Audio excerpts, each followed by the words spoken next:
Mobile আর্থিক সেবা MFS প্রতিষ্ঠান নগদ নিয়ে এক চাঞ্চল্যকর খবর। ৬৪৫ কোটি টাকারও বেশি আত্মসাতের অভিযোগে নগদের সাবেক ব্যবস্থাপনা পরিচালক তানভীর আহমেদ মিশুক সহ ৯ জনের বিরুদ্ধে মামলা করেছে দুদক। আজ বুধবার ৪ জুন দুদকের ঢাকা কার্যালয়ে মামলাটি দায়ের করা হয়। মামলার এজাহারে বলা হয়েছে, আসামিরা পরস্পর যোগসাজশে এবং ক্ষমতার অপব্যবহার করে এই বিপুল পরিমাণে অর্থ আত্মসাৎ করেছেন। কিভাবে এই দুর্নীতি ঘটল?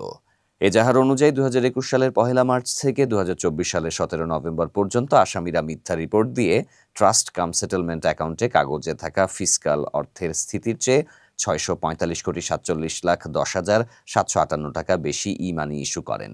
এরপর এই অতিরিক্ত ই মানি অননুমোদিত ৪১টি ডিস্ট্রিবিউটরের মাধ্যমে রিফান্ড করে আত্মসাৎ করা হয়েছে বলে অভিযোগ উঠেছে। এটি একটি সংঘবদ্ধ চক্রের মাধ্যমে ঘটানো হয়েছে বলে মনে করছে দুদক।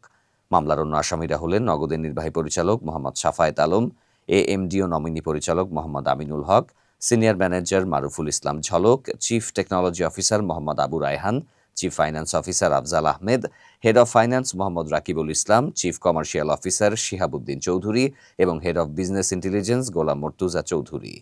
দুদকের অনুসন্ধান প্রতিবেদনে আরও বলা হয়েছে, আসামি মোহাম্মদ আবু রায়হান, মোহাম্মদ রাকিবুল ইসলাম, আফজাল আহমেদ, শিহাবুদ্দিন চৌধুরী এবং গোলাম মর্তুজা চৌধুরী নগদ লিমিটেডের প্রোডাকশন সিস্টেম এই অননুমোদিত ৪১টি ডিস্ট্রিবিউটর এন্ট্রি বা যুক্ত করেছিলেন। চক্রটি ডেটাবেস থেকে বিআই পোর্টাল ও বিবিও পোর্টালের ডেটাবেসে তথ্য এনে পোর্টাল দুটির মাধ্যমে বিভিন্ন কাস্টমাইজ রিপোর্ট প্রস্তুত ও প্রদান করে এই অনিয়ম করেছে। আসামিদের বিরুদ্ধে দণ্ডবিধি ৪০৯, ৪২০, ৪৬৭, ৪৬৮, ৪৭১, ৪৭৭, ১০৯ ধারা সহ ১৯৪৭ সালে দুর্নীতি প্রতিরোধ আইনের ৫-এর ২ ধারায় মামলা করেছে। এই ধারাগুলো সাধারণত আত্মসাৎ, প্রতারণা, জালিয়াতি এবং অপরাধমূলক ষড়যন্ত্রের সাথে জড়িত।